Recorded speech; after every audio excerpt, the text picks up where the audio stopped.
ही संकट येणारी, कष्ट येणारी, दुःखदायक परिस्थिती येणारी ही कुणाच्यामुळे येते माहितीये का? आपलेच पराक्रम आहेत.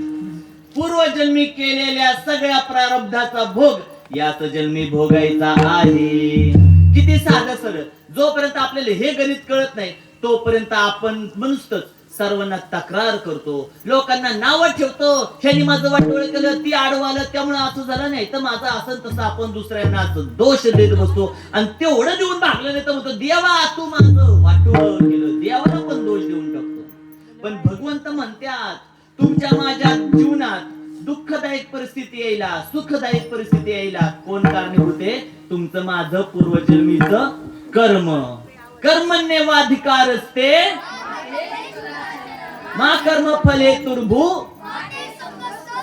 पूर्वजन्मीच्या वाईट कर्मांमुळे आपल्या जीवनात दुःख आणि चांगल्या कर्मांमुळे आपल्या जीवनात सुख आल्याशिवाय राहत नाही.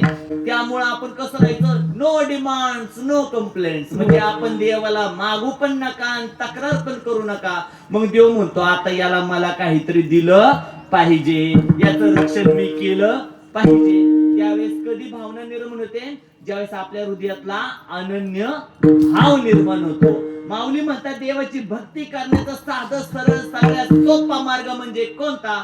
तुम्ही त्या देवावर आपला अनन्य भाव उतरा. जो मत होय अनन्य शरण या लागी शरणागता शरण्य.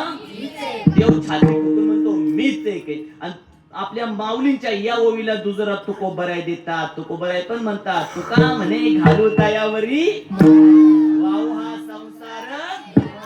महाराज इथले वारकरी पण बोलतात बघा. असं कुठं पाहायला भेटतं का? वारकरी पण किती ज्ञानी आहेत.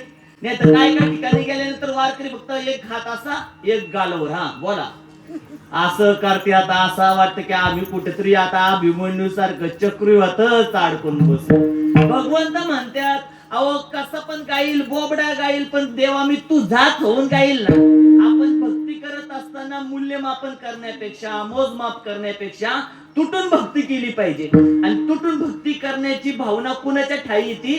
ज्यांची हृदय विशाल आहेत, ज्यांची मन मोठे. पण इथं येऊन फक्त पुण्य कमवायला आपण नाही आलो. इथं पृथ्वी तलावर पुण्य कमवायचं आणि स्वर्गात जाऊन खर्च करायचं. पृथ्वी वाचताना म्हणायचं मला स्वर्गात जायचंय, स्वर्गात गेल्यानंतर म्हणायचं मला पृथ्वी जाऊन पुण्य करायचंय. एवढ्यासाठी आपला जन्म झालाय का? नाही.